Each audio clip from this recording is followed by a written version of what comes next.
नमस्ते मेरे प्यारे बच्चों। आशा करते हैं बहुत अच्छे होंगे आप लोग। और एमपी बोर्ड की तैयारियां बहुत अच्छे तरीके से आपकी चल रही होंगी परीक्षाओं की। और इसी के साथ हम आगे चलने वाले हैं। आज हम बात करने वाले हैं एक नए टॉपिक के साथ। कक्षा 10वीं का एक नया टॉपिक दिया गया है, संसाधन एवं विकास दिया गया है मेरे प्यारे दोस्तों। और ये कक्षा 10वीं के अंतर्गत कह सकते हैं कि भूगोल जो सामाजिक विज्ञान की बुक दी गई है उसको हमें 4 भागों में बांटा हुआ है।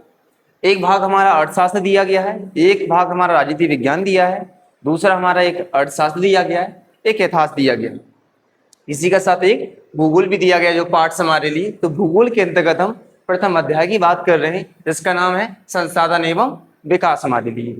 हम प्रत्येक टॉपिक को समझेंगे, बहुत अच्छे तरीके से समझेंगे। इसी सीरीज को आगे बढ़ाते हुए हम अन्य टॉपिक को भी समझेंगे जितने भी हमारे आगामी एग्जाम से बनने वाले प्रश्न हमारे लिए। चलिए देर ना करते हुए टॉपिक को स्टार्ट करते हैं। और पहला हमारा क्वेश्चन दिया गया इस टॉपिक के अंतर्गत, संसाधन किसे कहते हैं, व्हाट इज द रिसोर्सेज, क्या है हमारे संसाधन। तो पहले सबसे पहले समझते हैं कि संसाधन एक्चुअली में होते क्या है हमारे लिए प्यारे बच्चों। संसाधन कहते हैं कि पर्यावरण से प्राप्त संसाधन। कहां से प्राप्त? पर्यावरण से प्राप्त संसाधन जो हमारी आवश्यकताओं की पूर्ति करते हैं, जो हमारी आवश्यकताओं की पूर्ति करते हैं। क्या करते हैं? पूर्ति करते हैं। प्यारे बच्चों इस लाइन को समझ रहे हैं आप? संसाधन किसे कहते हैं? पर्यावरण से प्राप्त संसाधन जो हमारी आवश्यकताओं की पूर्ति करते हैं, संसाधन कहलाते हैं। क्या कहलाते हैं प्यारे बच्चों? संसाधन कहलाते हैं। संसाधन कहलाते हैं। संसाधन कहलाते हैं हमारे लिए। जैसे अगर हम उदाहरण की बात करें प्यारे बच्चों के, उदाहरण में क्या हो सकता है तो देखते हैं। जैसे कि आपके लिए वायु महत्वपूर्ण है, मृदा, जल, गैसें। ओके, इतनी बातों को समझ रहे हैं प्यारे बच्चों। वायु हुआ, मृदा है, जल है, गैसें हैं, अन्य प्रकार की जो हमारी क्या हैं वस्तुएं हैं, अन्य जो वस्तुएं हैं, पदार्थ हैं, कई प्रकार के जो पदार्थ है हमारे लिए। ठीक है, कह सकते हैं तमाम जो हमारी क्या है आवश्यकताएं हैं, आवश्यकता है व्यक्ति की, और जो उन्हें आवश्यकताओं की क्या हो जाती है पूर्ति हो जाती है। और प्राप्त कहां से हुए हैं बच्चों? पर्यावरण से हमें क्या मिले हैं, ये चीजें प्राप्त हुई हैं, उन्हें क्या कहा जाता है? संसाधन कहा जाता है। पर्यावरण से प्राप्त संसाधन जो हमारी आवश्यकताओं की पूर्ति करते हैं, प्यारे बच्चों ने क्या कहते हैं अपन? संसाधन कहते हैं। आगे समझते हैं संसाधनों का वर्गीकरण, क्लासिफिकेशन ऑफ रिसोर्सेस। संसाधनों का वर्गीकरण हम समझते हैं प्यारे बच्चों, इसके 4 प्रकार दिए गए हमारे लिए। और प्रथम प्रकार हमारे लिए दिया गया है उत्पत्ति के आधार पर। एक जैव होता है और एक अजैव होता है प्यारे बच्चों। जैव संसाधन एंड अजैव जो हमारे संसाधन दिए किसके आधार पर? उत्पत्ति के आधार पर प्यारे बच्चों। जैव संसाधन वह संसाधन कहलाते हैं जिसमें जीव की प्रधानता होती है। किसकी प्रधानता होती है प्यारे बच्चों? जीव की प्रधानता होती है। अजैव वह होते हैं जिसमें जीव की प्रधानता नहीं होती है मेरे प्यारे बच्चों। इतनी बातों को समझना है मेरे प्यारे बच्चों। ठीक है, यह है उत्पत्ति के आधार पर मेरे प्यारे बच्चों। ये बहुत महत्वपूर्ण है हमारे लिए और पूछा भी गया है। ऑब्जेक्टिव पूछा गया है कक्षा 10वीं में 2019 के पेपर में कि उत्पत्ति के आधार पर संसाधनों के प्रकार कितने हैं प्यारे बच्चों? तो 2 प्रकार दिए गए, जैव एवं अजैव दिए गए। आगे दिया है प्यारे बच्चों समाप्यता के आधार पर दिया गया है। एक है नवीकरणीय, एक है अनवीकरणीय। रिन्यूएबल एनर्जी होती है और नॉन रिन्यूएबल एनर्जी होती है हमारे लिए प्यारे बच्चों। जैसे हम बोल सकते हैं परंपरागत संसाधन हमारे कुछ हैं और कुछ हमारे गैर परंपरागत संसाधन है प्यारे बच्चों। गैर परंपरागत वह संसाधन होते हैं प्यारे बच्चों जो प्राचीन क्षेत्र से ना चले आ रहे हों, प्राचीन सभ्यता से ना चले आकर उन्हें अभी आधुनिक जीवन में क्या किया गया है? निर्मित किया गया है या उनका निर्माण किया गया है। ऐसे संसाधन प्यारे बच्चों हमारे लिए वो गैर परंपरागत संसाधन होते हैं हमारे लिए। आगे बात करते हैं कि नवीकरणीय और अनवीकरणीय के अंतर्गत हम बात करते हैं परंपरागत संसाधन क्या होते हैं प्यारे बच्चों। ऐसे संसाधन जो हमारी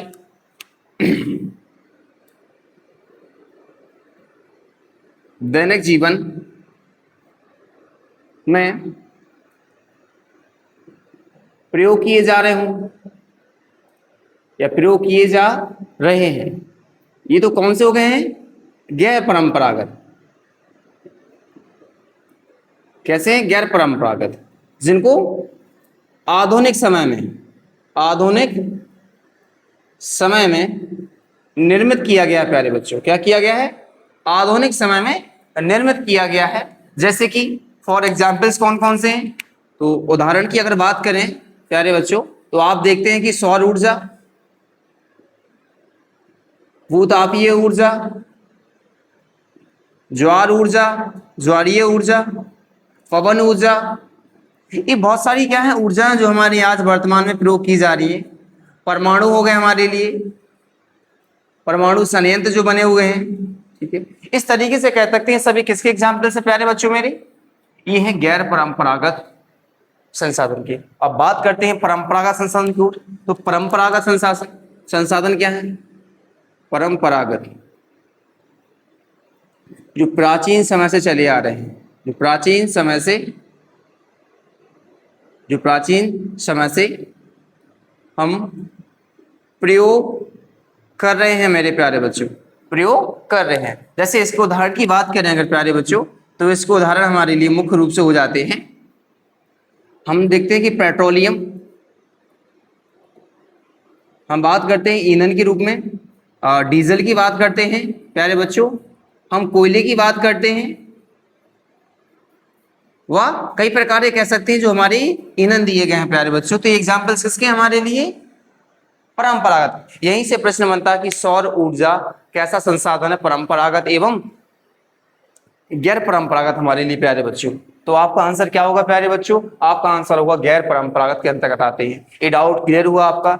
इसको स्टार लगाने, वेरी इंपॉर्टेंट क्वेश्चन है हमारे लिए, और ये भी बहुत इंपॉर्टेंट क्वेश्चन है। कई बार बच्चे बहुत सारे कंफ्यूज होते हैं कि परंपरागत क्या है और गैर परंपरागत क्या है हमारे लिए प्यारे बच्चों। तो यहाँ से आपका एक अंतर भी बन सकता है और इनकी परिभाषाओं से भी क्वेश्चन बन सकते हैं, और एवं ऑब्जेक्टिव यानी कि वस्तुनिष्ठ प्रश्न भी आपके बन सकते हैं कि पेट्रोलियम कैसा एक हमारा संसाधन है, परंपरागत एवं गैर परंपरागत। तो आपका आंसर क्या रहेगा मेरे प्यारे बच्चों? ये रहेगा परंपरागत संसाधन की ओर प्यारे बच्चों। आगे चलते हैं हम स्वामित्व के आधार पर बच्चों। किसके आधार पर?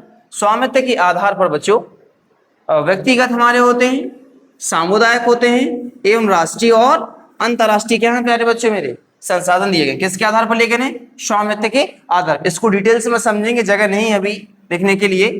विकास के आधार पर प्यारे बच्चों, विकास के आधार पर हम समझते हैं संभावी होते हैं और विकसित होते हैं और भंडारित होते हैं और संचित कोष के होते हैं। ये भी कितने प्रकार के होते हैं? 4 प्रकार के होते हैं विकास के अंतर्गत, और स्वामित्व के अंतर्गत भी 4 प्रकार के होते हैं। समाप्यता के आधार पर 2 प्रकार के होते हैं, उत्पत्ति के आधार पर भी 2 होते हैं मेरे प्यारे बच्चों। इतनी बातें क्लियर हुई प्यारे बच्चों आप? चलिए आगे चलते हैं हम। एक बहुत ही महत्वपूर्ण टॉपिक हमारे लिए दिया गया आगे चलकर, पर्यावरण संरक्षण। अच्छा, पर्यावरण संरक्षण यानी कि एनवायरमेंटल प्रोटेक्शन। पर्यावरण संरक्षण अधिनियम कब आया था प्यारे बच्चों? 1986 में आया था। ये भी ध्यान रख के चलना प्यारे बच्चों, ठीक है। और प्रत्येक वर्ष पर्यावरण दिवस कब मनाया जाता है? विश्व पर्यावरण दिवस 5 जून को मनाया जाता है प्यारे बच्चों। पर्यावरण दिवस, वर्ल्ड एनवायरमेंटल डे, ओके, 5 जून को मनाया जाता है। अब बात करते हैं सुरक्षा के लिए प्यारे बच्चों। तो हमारे वर्ल्ड में एक देश लगा है ब्राजील, जो अफ्रीका के अंतर्गत आता है, जो ब्राजील क्षेत्र लगा हुआ है हमारे लिए। तो इसका एक शहर है बहुत famous, Rio de Janeiro. Rio de Janeiro, यहीं पर 1992 के समय पर, जून 1992 में प्रथम पृथ्वी सम्मेलन किया गया था, और समथिंग इसमें 100 सदस्य इसमें क्या हुए थे? शामिल हुए थे। 100 सदस्य इसमें शामिल हुए। सदस्य का अर्थात मतलब निकल कर आता है देश। सदस्य कौन है प्यारे बच्चों? देश। 100 देश इसमें शामिल हुए थे, और इसमें बात की गई थी पर्यावरण संरक्षण को लेकर, पर्यावरण संरक्षण को लेकर, उसकी सुरक्षा को लेकर, जीव जंतुओं की प्रजातियों का संरक्षण किया जाए, ग्लोबल वार्मिंग प्रक्रिया को कम किया जाए, ग्लोबल वार्मिंग प्रक्रिया को कम किया जाए। इस तरीके से बहुत सारे मुद्दे की बात की गई थी पर्यावरण को लेकर, किस सम्मेलन में, पृथ्वी सम्मेलन में की गई थी।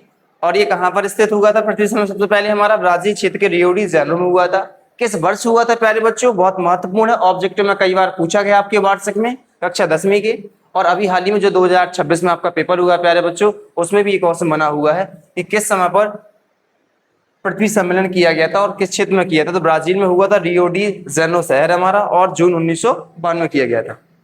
प्यारे इससे संबंधित और भी हमारे प्रश्न दिए गए हैं, लेकिन वीडियो को लंबा ना करते हुए प्यारे बच्चों हम नेक्स्ट वीडियो में समझेंगे, इसके एक सेकंड पार्ट्स में समझेंगे, और इसके आगे जो भी हमारे प्रश्न दिए गए हैं उनको क्रम तरीके से समझेंगे प्यारे बच्चों। ठीक है, तो ये बहुत महत्वपूर्ण प्रश्न है हमारे लिए, और हम प्रत्येक विषय की सीरीज लेकर आएंगे। आप लोगों का ऐसी प्रेम भाव बना रहे प्यारे बच्चों, और हम भी इसी तरीके से आपके लिए लाते रहेंगे टॉपिक बाय टॉपिक।